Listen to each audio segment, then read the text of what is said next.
You always were the disappointment, Ethan. This house was never meant for you and your little family. Pack your things and leave by the weekend. We don't need you here anymore." Adrian's voice, sharp and condescending, cut through the air. I stood outside the dining room, clutching the doorframe. My breath caught in my throat. Ethan had been pacing, his frustration evident. "I've put up with your arrogance and your endless criticisms for too long," Ethan shot back. "We'll leave, but mark my words, you'll regret this decision." The moment hung heavy in the air as the argument simmered down. My heart ached for Ethan. He had always strived to keep the family together, to fulfill his father's wish, but Adrian's return had shattered the fragile peace we had managed to maintain. As I stepped into the room, Ethan turned toward me, his face a blend of anger and sorrow. "Lila, we need to talk about what's next." Our life had turned upside down since we moved in. 3 months ago, Ethan's father, Harold, had called in a panic. His health was failing, and he needed support. Ethan, ever the dutiful son, agreed, despite knowing how fraught the relationship with his mother and brother could be. "Do you remember how reluctant you were, Ethan?" I said softly, trying to offer some comfort. "You weren't sure about moving in, but Harold needed us. You did the right thing." Ethan sighed. "But at what cost, Lila? Adrian's back, and he's making our lives hell. Now we have to uproot our family again." We retreated to our bedroom, which Harold had kindly given us when we moved in. The worn walls and creaking floorboards had since become our little haven of sanity. "Maybe this is our chance to find a place of our own," I suggested, sitting on the edge of the bed. "Somewhere we can finally be at peace." Ethan nodded, though his worry was clear. "We have to think about Logan, too. He's had enough upheaval already. He just started at a new school." Logan, our 17-year-old son, had been adapting well despite everything, but the constant tension in the house wasn't fair to him. "We'll make it work," I said with conviction. "We've been through worse. We can get through this too." Dinner that night was tense. Fiona, our 82-year-old mother-in-law, was her usual stern self, but tried to make small talk.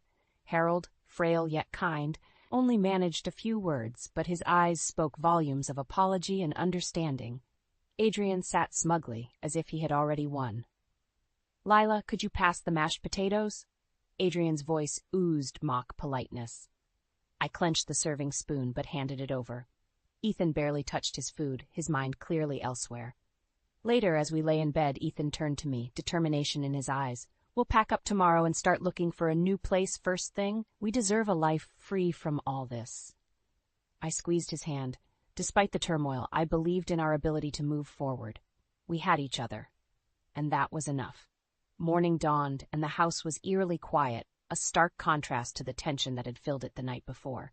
Ethan and I started packing our things, prioritizing the essentials. Logan helped, his usual teenage grumbling absent. He knew the gravity of the situation. "Do you think we'll find something soon?" Logan asked, folding his clothes into a suitcase. "We will, Logan," Ethan replied firmly. "We'll find a place where we can be happy. This is just a bump in the road."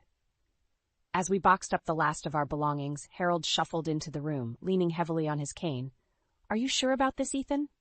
"There's no other way, Dad," Ethan said, his voice softening. "Adrian has made it clear we're not welcome here." Harold's eyes grew misty.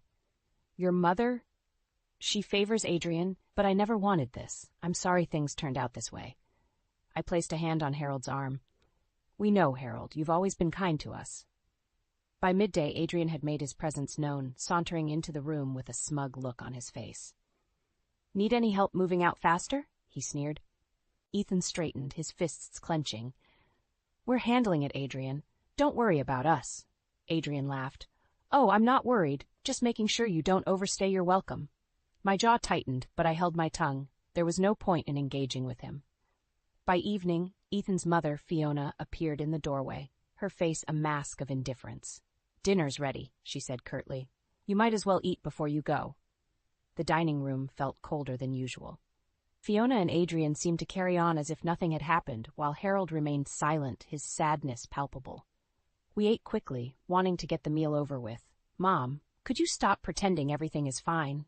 Logan suddenly spoke up, his frustration boiling over. "This isn't fair." Fiona glanced at him, her lips pursed. "Life isn't always fair, Logan. You'll understand when you're older." Ethan pushed his plate away and stood up. Enough. We're done here. We'll be gone by morning. He turned to Harold. Dad, take care. We'll keep in touch. Harold nodded sadly. Take care, son. We finished packing in silence, the heaviness of the situation wrapping around us like a shroud. As night fell, we squeezed into Logan's small room, sleeping on mattresses on the floor. Ethan's voice broke the quiet. Tomorrow, we'll find our new beginning. Remember, Lila, we're stronger together. I nodded in the dark, taking solace in his words. No matter what Adrian or Fiona threw our way, we would face it head on. Our family's bond was unbreakable, and that was more than enough. We arranged a moving van early the next morning and loaded our belongings with a mix of urgency and relief. Ethan arranged for a storage unit while we began our search for a new home. Logan, though visibly weary, kept his spirits high, cracking jokes to lighten the mood. Once we finished, we stood in the driveway, looking at the house one last time. Harold sat on the porch, watching us with a mournful expression. Fiona and Adrian were nowhere to be seen. Take care of yourself, Dad, Ethan called out. Harold nodded, giving a small wave. You too, son. Stay strong. We drove away, leaving behind the web of spite and manipulation. Within hours, we were checking out rental properties, hopeful that a fresh start was around the corner. Meanwhile, back at the house, Adrian began tightening his grip. He demanded the best meals, barking orders at Fiona and treating Harold like a nuisance. Fiona's earlier coldness towards us was now thawed by Adrian's escalating arrogance, and she grew weary of her once favored son. By the end of the day, Adrian's demands had only increased. Why can't you keep up, Mom? Is it that hard to make a decent meal around here? Fiona sighed, her patience wearing thin. I'm doing my best, Adrian. Maybe you should help out instead of just criticizing. Adrian scoffed. Help out? That's not my job, Mom. That's what you're here for. Harold, watching the growing tension, finally spoke up. Adrian, this isn't right. We need to work together, not tear each other apart. Adrian shrugged off his father's words, continuing his tirade without a care in the world. Back in town, we found a modest house that seemed promising. It wasn't perfect, but it was ours. As we began to settle in, Ethan's phone rang. He frowned at the screen. It's Mom. Are you going to answer? I asked, my curiosity piqued. He hesitated, then picked up. Hello, Mom. Fiona's voice was shaky. Ethan, I need your help. Adrian's, not what I imagined. He's too demanding. Ethan's expression hardened. You made your choice, Mom. You pushed us out. I know, Ethan, but Harold's health is getting worse, and I can't manage everything, she pleaded. Ethan looked at me, seeking my input. I shook my head, firm in my resolve. We can't save everyone, Ethan, and we need to focus on us. He relayed the message to Fiona. I'm sorry, Mom, but we can't come back. We have to think about our family now. Fiona's sigh was filled with regret. I understand. As we ended the call, I hugged Ethan tightly. We did the right thing. They need to face the consequences of their actions. Ethan nodded, his eyes resolute. We have our own lives to rebuild. No more looking back. And with that, we began piecing together the fragments of our new life, basking in the freedom and opportunities ahead, all the while knowing that karma had its own way of setting things right. We settled into our new place quickly. It wasn't luxurious, but it was ours, and that was all that mattered. As we unpacked, the tension began to lift. Logan seemed happier, and Ethan's shoulders were slightly less hunched. Just as we started to feel at home, the doorbell rang. I opened the door to find Adrian standing there, his face twisted in a smug grin. What do you want, Adrian? I asked, barely keeping my composure. Adrian pushed past me into the living room. I've come to see if you're settling in well. Wanted to check up on my little brother and his lovely family. Ethan came out from the kitchen, his eyes narrowing. Get out, Adrian. You're not welcome here. Adrian raised an eyebrow. Is that any way to greet family? I just wanted to see how you're doing.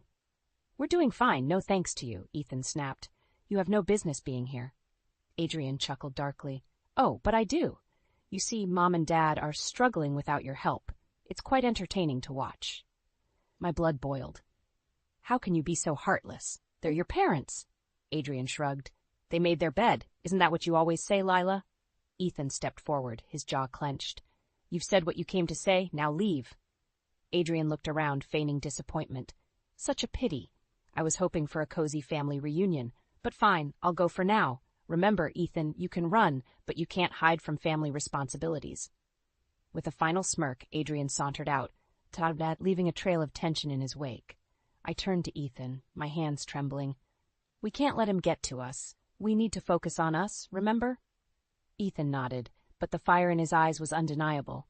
He's not going to ruin this for us, Lila, I promise. Days turned into weeks and we found our rhythm. Meanwhile, reports from Fiona trickled in. It seemed Adrian's return had only added to their troubles. Harold's health was worsening, and Fiona found herself overwhelmed by Adrian's increasing demands and lack of support. One evening, the phone rang again. This time it was Harold. Ethan's face softened as he answered. Dad, are you okay? Harold's voice was weak but determined. Ethan, I need to see you. Things are bad here. Adrian is unbearable. Your mother can't cope. Ethan's resolve wavered, but he looked at me and I shook my head. We can bring Dad here, but we're not going back, I said firmly. Ethan relayed the message. Dad, pack your things. You're coming to stay with us. Harold's relief was apparent. Thank you, son. I don't know how much longer I could have lasted there. Hanging up, Ethan sighed. It's the right thing to do, Lila. We'll make it work. I took his hand. We're stronger together. We'll get through this. The next few days were a whirlwind as we prepared to bring Harold to our home. Despite the challenges, we held on to the belief that, together, we could face anything, and that, in time, Adrian and Fiona would reap the consequences of their own actions. The day Harold moved in with us marked a significant shift. His presence brought a mix of relief and underlying tension. We rearranged the small living room to accommodate his needs, determined to make him as comfortable as possible. Thank you for taking me in, Harold said, settling into the recliner we had bought for him. Your family, Ethan replied. We look out for each other. As days passed, we fell into a routine. Harold's gentle demeanor contrasted sharply with Fiona's demanding nature and Adrian's arrogance, making it clear why Ethan felt so conflicted about leaving them behind. One evening, as we sat around the dinner table, Harold broke the silence. I never wanted it to come to this. Adrian's behavior, it's inexcusable. Fiona, well, she's always had a blind spot for him. Ethan's face hardened. Dad, we all make choices. I just wish Mom had seen the truth sooner.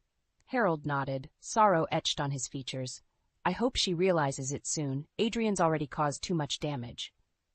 The phone rang, cutting through the moment. I answered, my stomach nodding at the sound of Fiona's voice. Lila, it's Fiona. I need to talk to Ethan. I handed the phone over, mouthing, it's his mom, to Ethan. He took it, leaning against the counter. Mom? What is it? Fiona's voice was strained. Ethan, I need your help. Adrian's behavior is out of control. He's draining our finances and refuses to help with anything. I don't know what to do. Ethan took a deep breath. Mom, we've heard about Adrian's actions, but you chose to support him over us. We can't keep fixing your mistakes. But Ethan, I'm desperate, Fiona pleaded. Harold's not there, and I can't manage alone. Ethan's face was set in stone.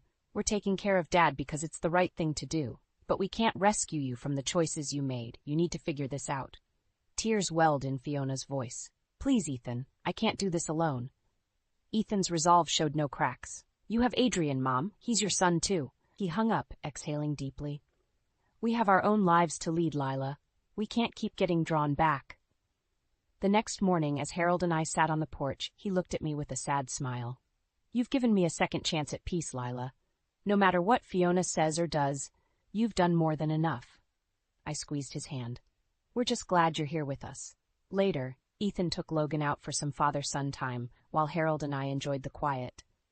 The weight of the situation still lingered, but amidst it all, there was a sense of newfound hope and determination.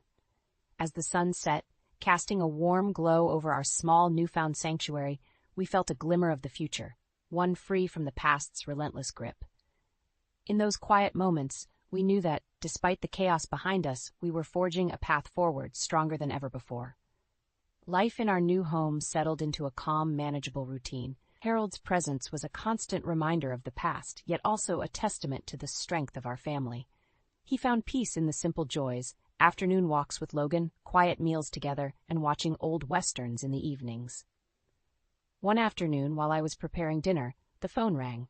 I answered, recognizing Fiona's strained voice on the other end. Lila, I need to speak with Ethan. It's important. I handed the phone to Ethan, who took it with a look of resignation. Mom, what is it now? Fiona's voice wavered. Ethan, Adrian's situation has gotten worse. His scandals hit the news, and he's lost his job. He's threatening to leave, and we're on the brink of losing the house. I don't know who else to turn to. Ethan's face was unreadable. Mom, we warned you about Adrian, but you chose to ignore us. Now you want us to clean up his mess again? There's no one else, Ethan. Please, we need help. Fiona's voice cracked. Ethan took a long, deep breath. We'll think about what we can do, but don't expect everything to go back to the way it was. He hung up and sat down heavily, looking at me. Adrian's finally facing the consequences of his actions. Fiona wants our help, but I'm not sure what we can or should do. I placed a reassuring hand on his shoulder. We've done our best to help. We need to protect our family now. As the days passed, Fiona's calls became more desperate. Adrian's downfall was public, and his wife had left him, taking what little they had left. The once confident brother now found himself at the mercy of the same parents he'd so easily disregarded when things were good. One evening, while Logan was out with friends, we gathered in the living room. Ethan broke the silence. I've decided we'll help Dad move in with us permanently. We can't do more than that. Harold nodded, looking relieved. I never wanted to be a burden. I just want peace in my last years. The next morning, Fiona called again, her voice heavy with resignation. Ethan, I know I've made mistakes, and I've favored Adrian unfairly. But please, understand, we're desperate. Ethan was firm yet kind. I'm sorry, Mom, but Dad's welcome here. As for you and Adrian, you need to find your own way. We can't save you from the choices you made. Fiona's sobs echoed through the phone. I understand. Thank you, Ethan. She hung up, leaving a weight in the air. As we helped Harold settle further into our home, the reality of our decisions sunk in. We had chosen the path that protected our family, though it left Fiona and Adrian to contend with their actions alone. In the end, we found solace in knowing we had done right by those who deserved it, and that, sometimes, life's harshest lessons had to be learned the hard way. Our newfound peace, earned through hardship, was the beginning of a brighter, more hopeful future. The air was crisp as we prepared breakfast that Sunday morning. I could sense a shift in Harold's demeanor. He seemed more content, more at peace. The house, now marked by quiet resilience, felt like a safe haven. As we gathered around the table, Ethan's phone buzzed. He glanced at it, then looked up at us. It's Fiona again. Should I answer? I nodded. It's better to know what's happening, Ethan answered, his voice careful. Hi, Mom. Fiona sounded tired and defeated. Ethan, I understand your decision. I just wanted you to know that Adrian left. He took what he could and disappeared. We're losing the house. Ethan was silent for a moment. I'm sorry, Mom. I hope you find a way to get through this. Maybe reach out for some external help. Fiona sighed. I'm trying, Ethan. I'm trying to make sense of everything. After the call, we ate in silence. Harold finally broke it. You did what you had to do, son. Don't ever doubt that. Ethan nodded. I know, Dad. It's just complicated. Later that day, as Ethan and I sat in the living room, Logan came home from playing basketball. He threw his bag down and flopped onto the couch. Dad, are Grandma and Uncle Adrian okay? Ethan hesitated. They're going through a tough time, Logan, but we've done all that we can. Logan nodded, his young face already showing signs of understanding life's complexities. I hope they figure things out. But I'm glad Grandpa is with us. Days turned into weeks, and our lives settled into a peaceful rhythm. One evening, an unexpected visitor knocked on our door. Ethan opened it to find a disheveled Adrian standing there. What do you want, Adrian? Ethan's voice was cold, filled with the history of betrayal. Adrian looked desperate. I need a place to stay, Ethan. Everything fell apart. I have nowhere else to go. Ethan's jaw tightened. You put yourself in that position. We won't let you bring your chaos here. Adrian's eyes darted around, looking for a way in. Please, Ethan. I've lost everything. I'm your brother. No, Adrian, Ethan replied firmly. You are reaping what you sowed. Leave. Adrian lingered, but the door was shut firmly in his face. Inside, Harold nodded approvingly. Sometimes, tough love is the only way. As we settled into a movie that evening, the weight of our decisions felt lighter. The consequences of Adrian's actions were his to bear alone. In the coming months, we experienced a sense of peace and stability that had long eluded us. Logan excelled in school, and I found joy in a part-time job at the local community center. One evening, as Logan prepared for a college visit, Harold looked around the dinner table and smiled. It's good to see everyone thriving. Ethan squeezed my hand under the table. We've come a long way and learned a lot. We're stronger than ever. We raised our glasses in a silent toast to the journey we had endured and to the bright, uncharted path that lay ahead. Though the scars of the past remained, they were overshadowed by the love and unity that now defined our family. The bright sun heralded a new beginning as we prepared Harold for Logan's college visit. Our excitement was palpable. Logan was thriving, and his acceptance into a prestigious college added joy to our lives. "Ready for the trip, Dad?" Ethan asked, helping Harold into the car. Harold smiled, his eyes twinkling. I wouldn't miss this for the world. The drive was filled with laughter and anticipation. Logan talked about his plans, and we shared our hopes for his future. As we approached the campus, Ethan's phone buzzed. He glanced at it and frowned. "It's Mom again." "Do you want to answer?" I asked gently. Ethan's brows knitted together. "I'll call her back later. Today is about Logan." We parked and began our tour of the beautiful campus. Logan's eyes sparkled with excitement, and Harold's enthusiasm was infectious. Watching Logan navigate through the possibilities reminded us why we had made the tough choices we did. By evening, we had checked into a cozy bed and breakfast. After a hearty dinner, as we settled into our rooms, Ethan finally returned Fiona's call. "Ethan, thank you for calling back," Fiona's voice cracked, filled with exhaustion. "Adrian, he's hit rock bottom. He's lost everything and has been arrested for fraud. I don't know what to do." Ethan took a deep breath. "Mom, you need to reach out to the proper authorities and get some help. We've done everything we can. It's up to you and Adrian now." Fiona sobbed quietly. "I understand. I just wish I'd seen things sooner. I'm so sorry, Ethan." Ethan clenched his jaw, then softened.